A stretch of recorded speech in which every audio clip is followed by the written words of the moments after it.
The long mahogany dining table, inherited over generations, shone under the soft glow of antique chandeliers. Heavy with tradition and silent expectations, it gathered the family as much as it gathered the memories of years gone by. Tonight's dinner was set in the old Evans estate, a place where every creak of the floorboards and every patterned fabric on the chairs whispered of a storied lineage, yet also betrayed a rigid adherence to old-world values. Natalie sat at the far end of the table, her eyes fixed on the elegant placement of porcelain and silverware, while her mind churned with a medley of inner conflict and suppressed defiance. The conversation around her flowed with predictability, discussions of business, investments, and anecdotes of the past. But tonight, as her relatives began to broach the subject of careers and personal choices, a familiar subject resurfaced: her military service. A robust voice, belonging to an uncle whose opinions had never been in short supply, broke through the murmur. "Natalie, why do you insist on chasing military glory? A career in the armed forces? It's nothing but a waste of potential.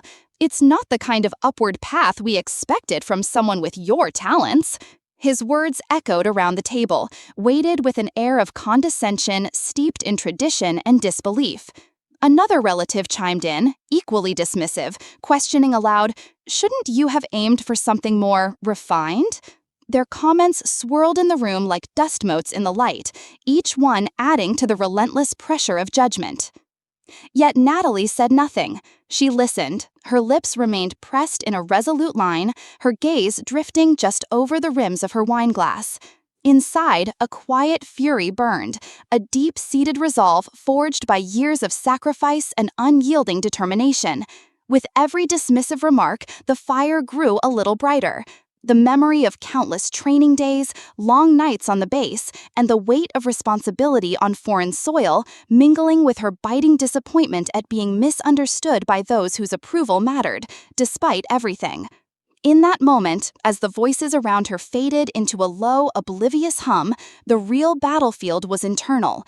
The pounding of her heart resonated with every silent vow she made to herself, to prove that the path she had chosen, however unconventional it seemed at the dinner table, was paved with honor, service, and undeniable accomplishment.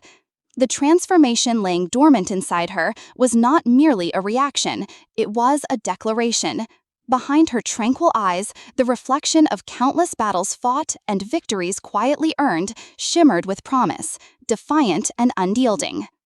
The dinner continued, filled with half-heard laughter and clinking cutlery, but Natalie had already claimed her inner armory. That silent, relentless resolve, the kind only born from true purpose, set the stage for the trials and eventual triumphs that were to redefine her life and challenge the very foundations of her family's rigid expectations. After the formalities of dinner had ended, the evening's residual tension spilled into the parlor of the Evans estate. In a room lined with ancestral portraits and heavy drapes that whispered of bygone eras, each family member settled into familiar roles that had been carefully cast over generations. Here, the true tapestry of familial expectations and the silent fractures within it began to reveal itself. At the head of the room, Walter Evans, Natalie's father, exuded an air of quiet authority. His steely gaze, tempered by years of stern business acumen, held no hint of the warmth his daughter so desperately sought. Walter prided himself on a legacy of traditional values and hard-edged success, and any deviation from that path was viewed with immediate suspicion. He was the voice of practicality, dismissing dreams that did not contribute directly to the family's bottom line. Seated not too far from him was Margaret Evans, Natalie's mother, whose gentle smile concealed the internal struggle of balancing her loyalty to tradition with the unspoken pride for her daughter's achievements. Her eyes flickered between concern and admiration, a silent acknowledgement of the sacrifices Natalie had made, a sentiment she rarely voiced in the harsh language of the family. Nearby, Sam Evans, Natalie's younger brother, fidgeted with nervous energy. Caught between the rigid expectations of his elders and a growing curiosity about his sister's path, Sam's uncertain looks and hesitant interjections betrayed an internal conflict. When the topic of careers turned to practical pursuits, he mumbled, almost to himself, "Maybe someday I'll find a path that truly matters." His remark, though tentative, hinted at a budding admiration for Natalie's unyielding resolve, even if he couldn't yet put it into words. Across the room, Debbie Evans, a cousin renowned for her acerbic wit, rolled her eyes in disbelief as she joined in the familiar banter. "Really, Natalie," she scoffed with a dismissive smirk, "you really think spending years in uniform makes you any different? Some of us chose careers that polish the family name rather than tarnish it with tales of conflict." Her tone, though framed in humor, carried the sting of long-standing prejudice. As their voices mingled in a symphony of quips and cutting remarks, the family's inability to see beyond the veneer of traditional success became painfully clear. Their conversation was punctuated by jibes and wry smiles, each comment reinforcing a narrative that questioned the worth of passion when measured against the yardstick of conventional achievement. In the midst of this verbal sparring, a flash of memory took shape in Natalie's mind, a vivid recollection from her childhood. It was a rainy afternoon years ago, and a young Natalie sat on the worn wooden steps of the family home, clutching a tattered notebook filled with earnest sketches of battle plans and strategies. Her uncle had been less than kind that day. Dismissive words like, "dreaming of commanding armies, you're too delicate for such things," had stung sharper than the chill of the rain. Even then, her heart had kindled with a fierce determination, the seed of a resolve that would later blossom into a full-blown career. The memory was bittersweet, a testament to the internal fire that had grown in defiance of every sneer and slight. That moment of recollection deepened the quiet turmoil behind Natalie's steady gaze. While her relatives continued their animated exchanges, Walter interjecting with pointed observations about real achievements, and Debbie echoing barbed comments about wasteful pursuits, the echo of those early challenges resonated within her. Every dismissive word, every undercurrent of derision had contributed to the molding of an unyielding spirit that now simmered just beneath her calm exterior. As the evening wore on, and the family's conversation eventually lulled into a comfortable murmur, the fractured portrait of the Evans clan was laid bare. Each member clung to their perceptions, unable, or perhaps unwilling, to see that the daughter whose dreams they had once undermined was quietly, irrevocably transforming into a force that would challenge every preconceived notion of success. Through the interplay of outward banter and inward rebellion, the stage was set for the continuing evolution of Natalie's journey, a journey that began in the shadows of dismissal and was destined to emerge into the light of undeniable accomplishment. Natalie's journey through the military had been marked by relentless discipline and a series of defining moments that established her as a force to be reckoned with. In the early days, every drill and every operation tested her resolve, and it wasn't long before her keen tactical mind and unyielding determination propelled her upward. The path wasn't smooth. Each success was hard-won, built on countless hours in the field and the silent support of those who recognized her potential.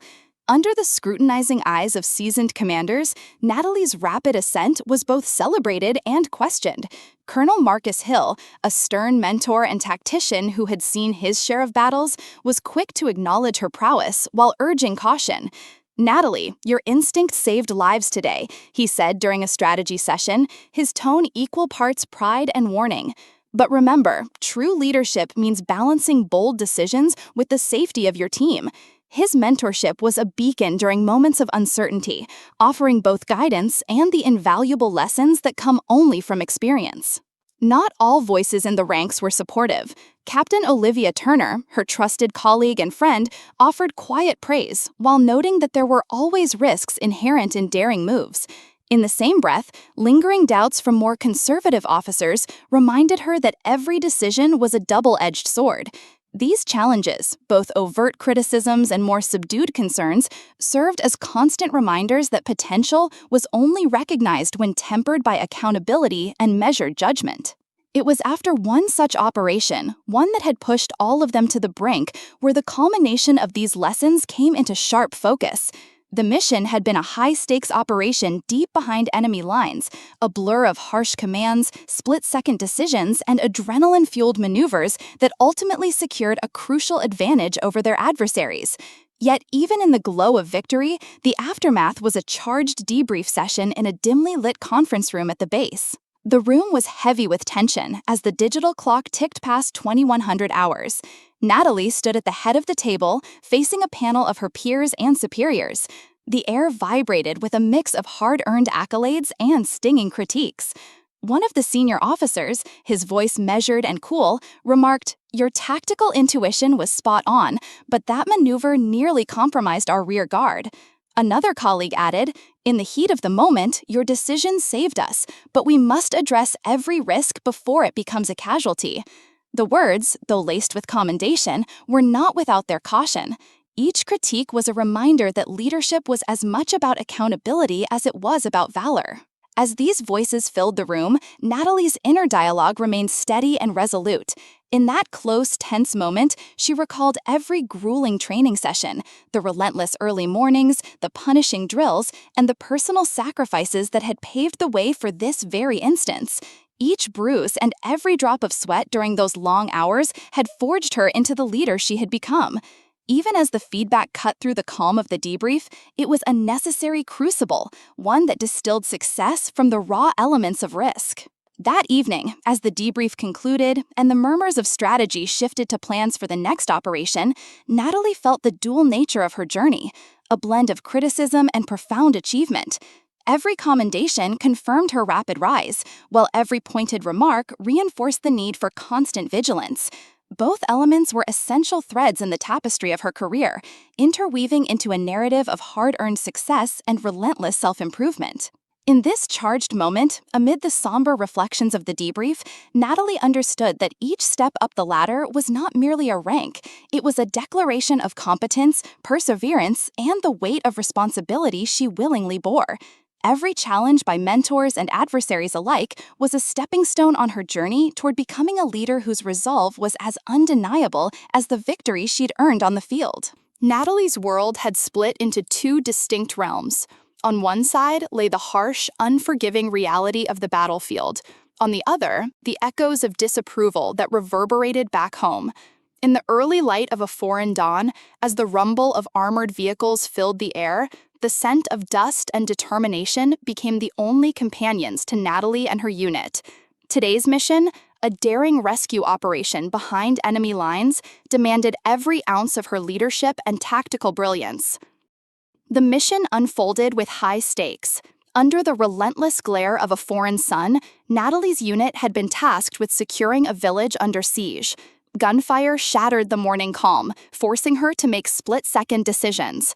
With her voice cutting through the smoky haze, she ordered her team into position. Every command was laced with the precision of years of training.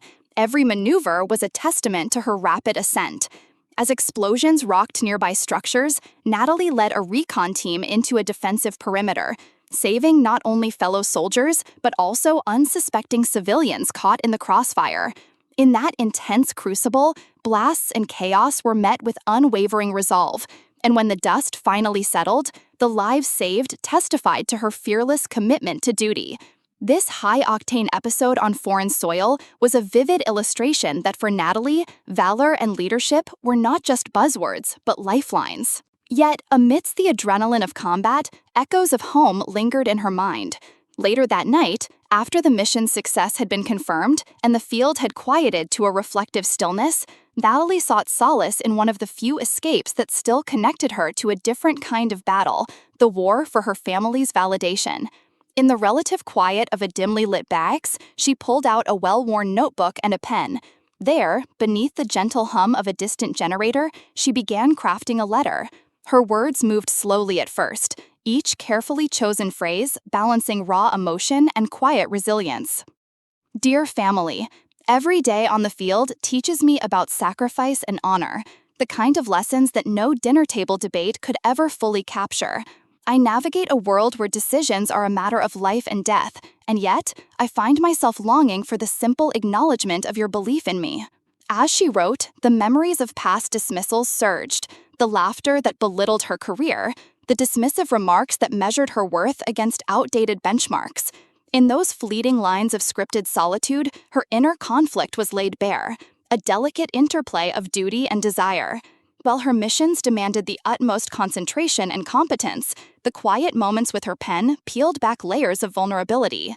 This private ritual was her way of reconciling two realities: the demanding, honorable call of duty that saved lives, and the enduring hope that one day her sacrifices might be validated at home. Thus, within the capsule of night, as the adrenaline faded and the storm of battle receded into whispered memories, Natalie experienced both the fierce thrill of leadership abroad and the tender ache of needing familial acceptance. The night silence enveloped her, holding space for both the heroism on the battlefield and the unspoken longing for validation, each part of her story inexorably tied to the other. The Evans family had always moved within the corridors of power, though their world was one of polished boardrooms and well-calculated investments rather than battlefield command posts. Yet, the ties between corporate influence and military necessity ran deeper than anyone at the dinner table had realized. Natalie had long been aware that her father's company, Evans Defense Solutions, played a role in government contracting, though he had never spoken to her about specifics. In his eyes, her military service had been a deviation from their family's well-crafted legacy. But what Walter Evans failed to see was that his daughter's expertise had shaped far more than strategies on the battlefield. It had unwittingly influenced decisions that kept his business at the forefront of national security efforts. The latest deal, a staggering $1.2 billion defense contract, was proof of that connection, though the family remained blissfully unaware of the irony. Mr. Douglas Arrington, a calculating executive with a keen sense for navigating government deals, had positioned Evans Defense Solutions as an indispensable provider of military technology. His partnerships with high-ranking officials ensured their equipment remained essential to modern warfare. But behind the spreadsheets and procurement orders, Natalie's tactical insights had played an unseen role. During classified briefings, General Robert Jenkins, a respected figure in military strategy, had cited operational recommendations that bore Natalie's fingerprints. Her innovations in combat readiness and logistics had streamlined battlefield efficiency, and those very advancements had guided procurement decisions that would ultimately benefit her father's company. Meanwhile, Henry Thompson, a corporate rival eager to discredit Evans Defense Solutions, had begun raising concerns. "If we're signing off on billions in defense contracts," he said during a closed-door corporate briefing, "we need to ask, who's driving these decisions, and why does it feel like our military is being shaped by forces outside the boardroom?" His skepticism hinted at an invisible thread linking Natalie's expertise to contracts she had never directly touched but had unknowingly shaped. The relent scene unfolded in a private, dimly lit chamber deep within an undisclosed government facility. A secretive meeting between military leaders and corporate executives carried the weight of both financial ambitions and national security imperatives. Seated at opposite ends of the room, Arrington and Jenkins locked eyes across a table strewn with classified reports. Maps of international conflict zones, procurement ledgers, and encrypted documents created a mosaic of calculated decision-making. The hushed voices and clipped remarks carried the unspoken truth. The battlefield dictated the balance sheets, and behind those military strategies, an officer named Colonel Natalie Evans had unknowingly positioned her father's company at the forefront of the defense industry. In that moment, power shifted, not with dramatic declarations or formal agreements, but in the quiet understanding that the family dinner dismissals had been built on ignorance. The woman they had deemed insignificant had been shaping billion-dollar contracts without ever stepping into the boardroom. Fate had, without effort or intention, come full circle. The Evans family home had always been a place of tradition, ornate chandeliers casting a golden glow over polished mahogany, oil paintings staring down from their regal perches, and a dining room steeped in old-world prestige. Tonight, the familiar scene was set once again, the long dinner table stretching between generations of unspoken expectations and carefully measured pleasantries. But beneath the surface, tension simmered, unspoken yet undeniable. Natalie sat among them, her uniform exchanged for civilian clothes, though nothing could strip her of the presence she carried with quiet authority. But conversation unfolded with a cadence she knew too well: financial reports, corporate dealings, and the familiar commentary on practical success. It wasn't long before the inevitable topic arose, disguised in the form of casual inquiry, but sharpened at the edges. "So, Natalie," her cousin Debbie Evans, began, swirling her wine with studied disinterest. "Still playing soldier out there?" A chuckle rippled through the table, small but deliberate. Even her father, Walter Evans, allowed a faint smirk to creep into his otherwise composed expression. "I always thought you'd grow out of that phase," he mused, his tone light but the words unmistakably weighted. "Honestly, there are better ways to shape the future than marching through sand and dust." Natalie's grip tightened around her fork, her knuckles briefly white, but she breathed through the moment. She had heard variations of these dismissals before. They had been whispered in childhood, spoken with polite condescension in adolescence, and now laid bare in adulthood. The difference was, this time, she had proof of what they failed to see. The undercurrent of determination swelled beneath her ribs, but still she let them speak. Sam, her younger brother, cast her a quick, hesitant glance. Her mother, Margaret Evans, shifted in her seat, eyes flickering with quiet concern. Yet no one challenged the narrative that had been in place for years, the belief that her choices were reckless, that her career was an indulgence rather than an accomplishment. Then came the moment, the relent scene, a silence so profound it cracked the veneer of nonchalance. The laughter had tapered off, glasses settled back onto polished surfaces, and in that fleeting pause, Natalie nearly spoke, nearly let the dam break. Her words, sharp and precise, rested on the tip of her tongue. She wanted to tell them what they didn't know, that her expertise had shaped military decisions beyond their understanding, that she had earned ranks and honors not out of rebellion, but out of sheer, undeniable merit. She wanted to tell her father that the contract he so proudly touted in corporate meetings, the billion-dollar defense deal, had been directly impacted by strategies she helped forge on the front lines. That, in a way he could never grasp, the daughter he dismissed had been instrumental in his success. But she didn't, not yet. Instead, she let the silence hang, heavy and charged, a storm hovering on the horizon. She let them look at her, still blind to the truth, still confident in their assumptions. Because when the moment came, when the truth finally shattered their perceptions, it wouldn't be spoken in heated words. It would arrive in the form of undeniable proof, and it would change everything. The weight of sacrifice was not something that could be neatly categorized, nor dismissed as a mere consequence of duty. It lingered in unseen spaces, between the missed birthdays and unreturned calls, in the quiet pauses when Natalie wondered what life might have been had she chosen differently. Late one evening, stationed far from home, she sat alone beneath a sky thick with constellations, the hum of the distant bass a dull reminder of the world she had chosen.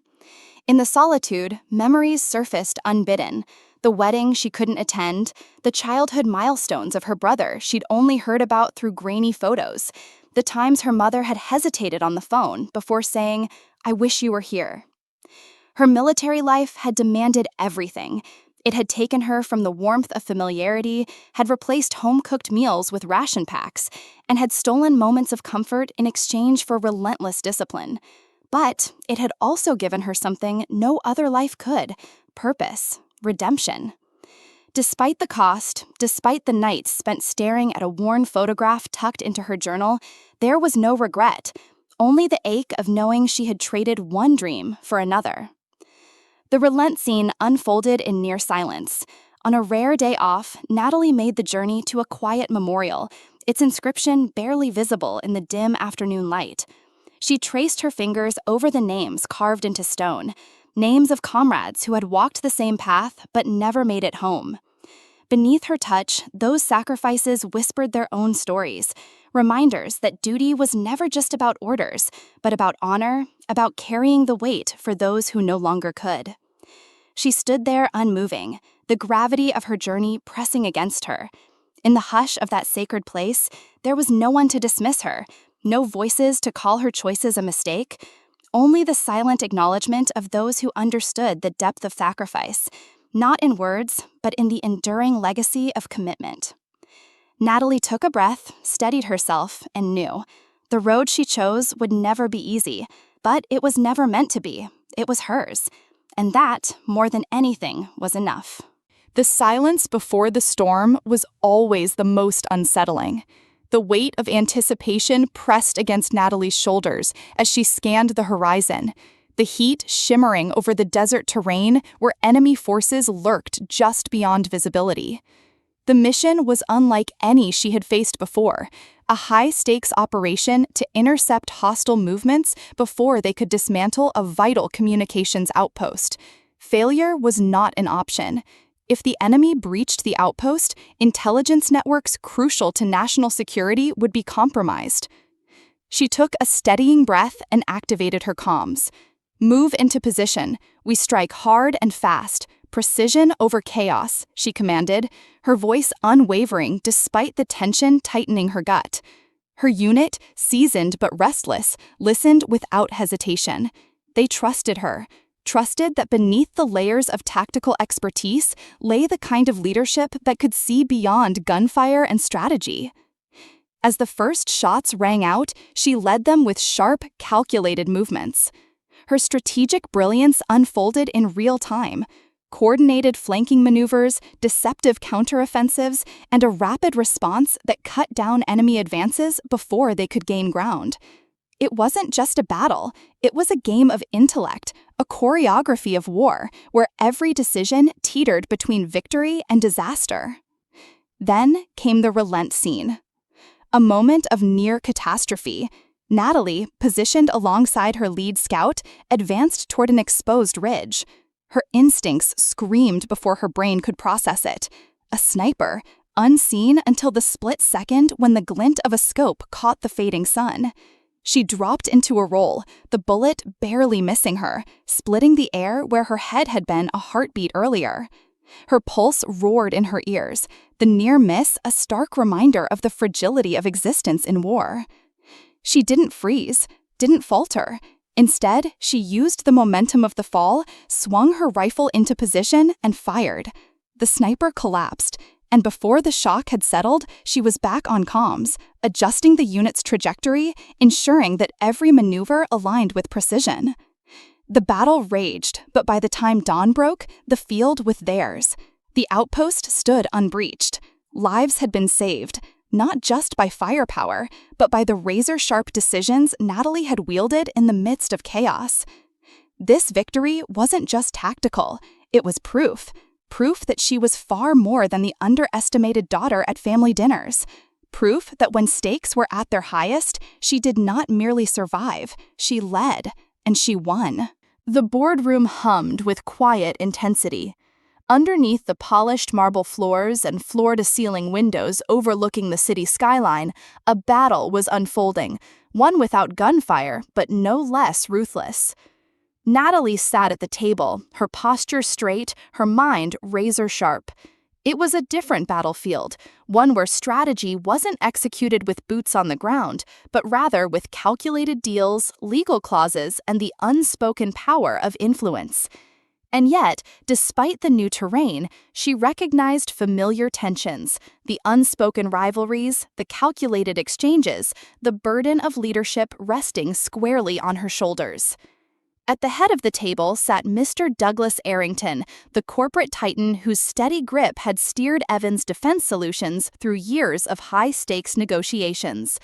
His voice carried the weight of numbers, projections, and national security implications.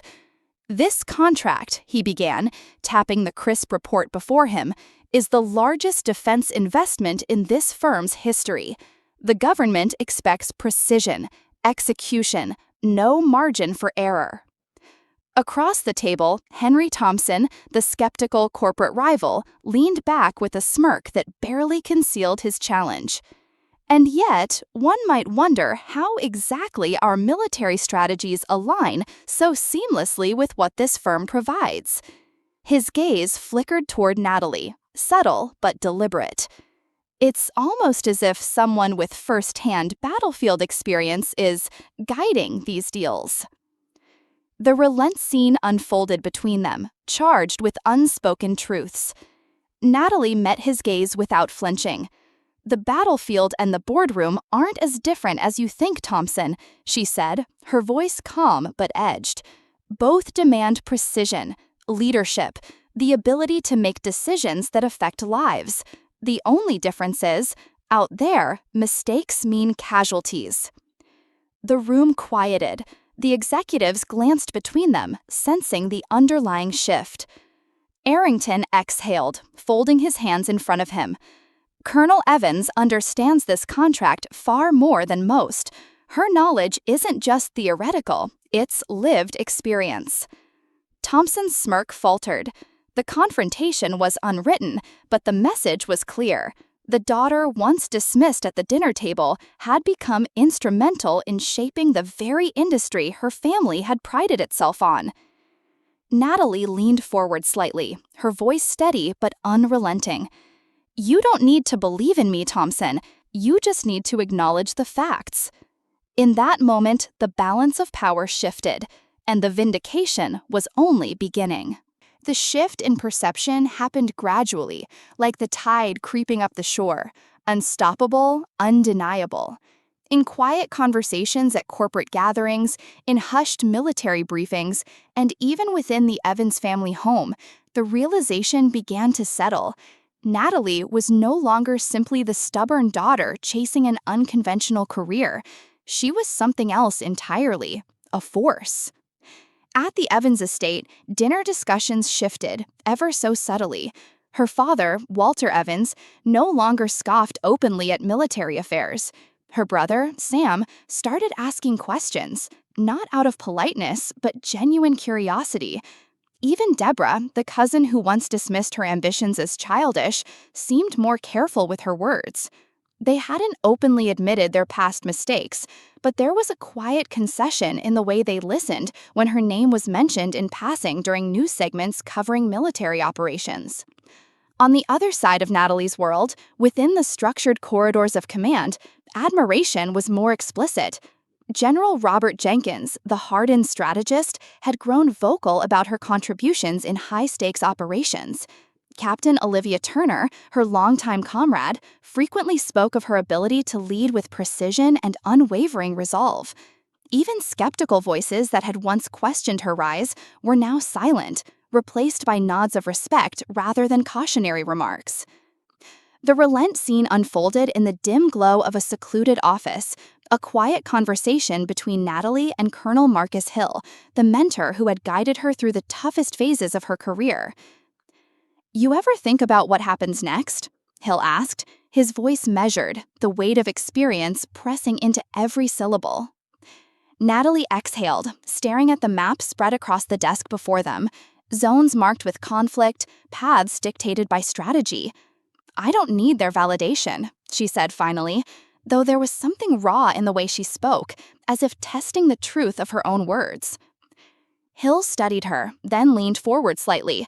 "Maybe not, but they're coming to terms with reality, whether they want to or not. They spent years dismissing you, assuming you'd fade into the ranks like a passing name. Instead, you've shaped the very decisions that dictate their world." His words hung in the air, filling the silence with unspoken resolution. Natalie looked at him then, a quiet understanding passing between them. It wasn't about proving anything anymore. It was about stepping fully into the power she had earned, with or without the recognition from those who had once doubted her. And when the moment of full vindication came, it wouldn't be loud. It would be undeniable. It would be hers.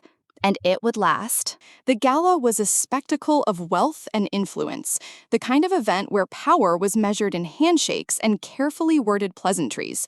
The Evans family had attended similar gatherings for years, but tonight was different. Tonight, Natalie was present, though not in the way her father had expected.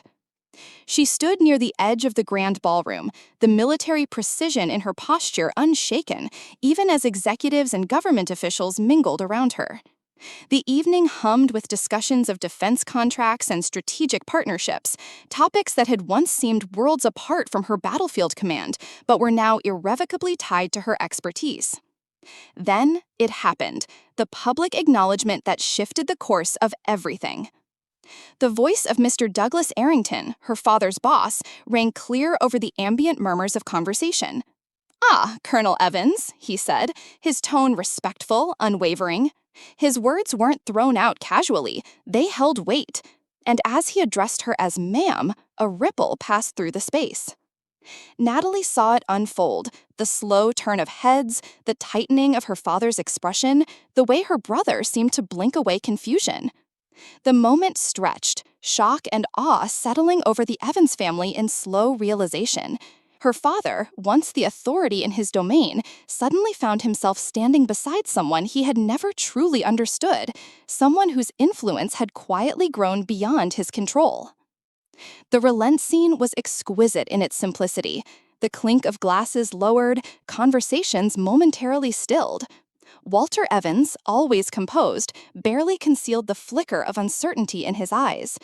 His colleagues exchanged knowing glances. Many of them had understood Natalie's significance far before her own family did. Natalie didn't need to say anything. Natalie didn't need to say anything. She simply met her father's gaze, holding it steady, allowing him to see, truly see, that she had never needed their approval. Respect had found her without permission, and now the world acknowledged her for who she was. For the first time in her life, it was undeniable, and no one, not even her father, could overlook it anymore. The silence at the Evans estate was heavier than ever before. Gone were the dismissive chuckles and careless remarks that had once surrounded family gatherings. After the public recognition Natalie had received at the gala, something had shifted, irrevocably. The emotional fallout was undeniable. Her father, Walter Evans, looked older, wearier, as if burdened, not by time, but by the realization of years spent misunderstanding his own daughter.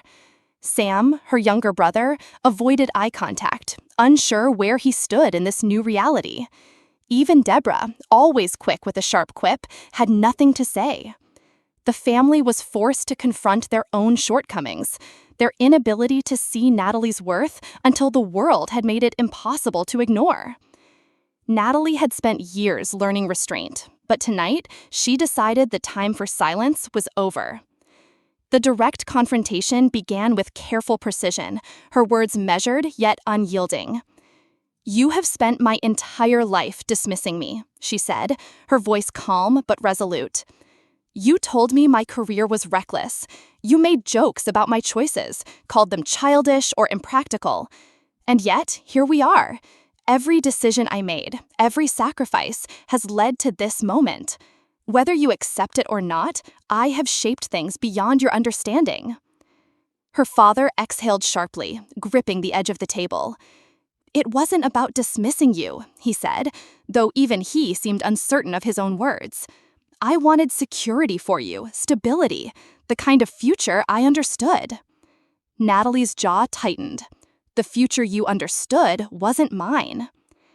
The relent scene unfolded between them, heated, raw, but honest. Walter's voice rose, edged with frustration. "You think I don't regret it? You think I don't see, now, how wrong I was?" His hands curled into fists, not in anger, but in self-directed remorse. Natalie didn't let up. "Then say it, admit it, not just in the silence, not just in the way you hesitate now, but say it out loud." The room felt suffocating, charged with something unspoken for decades. Finally, Walter spoke. Slowly, carefully. "I was wrong." Natalie let out a breath she hadn't realized she was holding. It wasn't redemption, not fully, not yet, but it was a beginning. And this time, her father finally saw her, not as reckless or misguided, but as the leader she had always been. The air had shifted within the Evans household. It was subtle at first, a longer pause before dismissive remarks, a softened tone in conversations that once carried sharp edges. Natalie noticed the change not through grand declarations, but through the slow unraveling of scorn, replaced now by something closer to respect. Her father no longer scoffed when military matters entered discussions at the dinner table. Her brother, Sam, started asking questions about her work, not just out of obligation, but genuine interest. And even Deborah, once her sharpest critic, had begun to acknowledge Natalie's accomplishments without the usual undercurrent of derision. The family dynamics had shifted, not in an instant, but through an undeniable series of small concessions. Natalie, however, wasn't waiting for validation. She had already stepped beyond that. Instead, she focused on what came next, building a life that fused her military experience with the personal journey she had forged against all odds. No longer confined by outdated family expectations, she embraced her emerging identity. She wasn't just Colonel Evans, she was Natalie, the woman who had led teams through high-stakes operations, whose expertise influenced billion-dollar decisions, whose sacrifices had shaped her into someone even she hadn't fully understood until now. The relent scene arrived on a quiet evening, shared with Captain Olivia Turner, her longtime comrade and closest confidant. Seated beneath a sky dusted with stars, their boots resting against the edge of an old wooden porch at the base, Olivia turned to her. "So, what now?" Natalie exhaled, the question settling deep within her. "I used to think success meant proving everyone wrong," she admitted, "but it's not about them anymore. It's about making sure every step forward is mine, not shaped by expectation, not dictated by legacy, just mine." Olivia nodded, a knowing smile tugging at the corner of her lips. That's the best kind of victory. And in that moment, Natalie realized this was the future she had built, forged from defiance and determination, but sustained by the certainty that she would never again shrink herself to fit someone else's version of who she was meant to be. Her path stretched ahead, limitless and entirely hers, and that was more than enough. The wind carried the scent of scorched earth, though the fires had long since dimmed. Natalie remained still, standing upon the ridge overlooking the battlefield. The remnants of war, discarded weapons, banners half buried in the dust, were scattered below, but none of it held her gaze for long. She breathed in deeply. For the first time in what felt like an eternity, there was no clash of steel, no orders shouted across the chaos. Silence, pure and unyielding, wrapped around her like an unfamiliar cloak. And in that quiet, the weight of everything settled within her, not as a crushing force, but as a reckoning. Victory had been secured. She had won. But what had she truly gained? Natalie flexed her fingers, tracing the fresh scars along her palms, each one a marker of battles fought beyond the physical, of doubt, of dismissal, of the long climb toward earning her place among legends. The warriors around her saw the triumph. They celebrated the victory. But Natalie saw something deeper. She had fought for survival, yes, but more than that, she had fought to be seen. The dawn stretched out before her, painted in gold and violet hues, a stark contrast to the bloodshed that had ushered her to this moment. She stepped forward. The ground beneath her boots felt steady, as if the land itself knew she had earned the right to stand upon it. The wind carried the scent of scorched earth, though the fires had long since dimmed. Natalie remained still, standing upon the ridge overlooking the battlefield. The remnants of war, discarded weapons, banners half buried in the dust, were scattered below, but none of it held her gaze for long. She breathed in deeply. For the first time in what felt like an eternity, there was no clash of steel, no orders shouted across the chaos.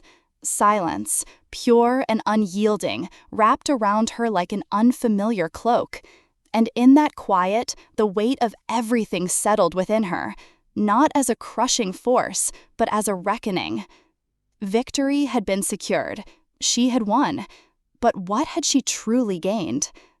Natalie flexed her fingers, tracing the fresh scars along her palms, each one a marker of battles fought beyond the physical, of doubt, of dismissal, of the long climb toward earning her place among legends. The warriors around her saw the triumph. They celebrated the victory. But Natalie saw something deeper. She had fought for survival, yes, but more than that, she had fought to be seen. The dawn stretched out before her, painted in gold and violet hues, a stark contrast to the bloodshed that had ushered her to this moment. She stepped forward. The ground beneath her boots felt steady, as if the land itself knew she had earned the right to stand upon it.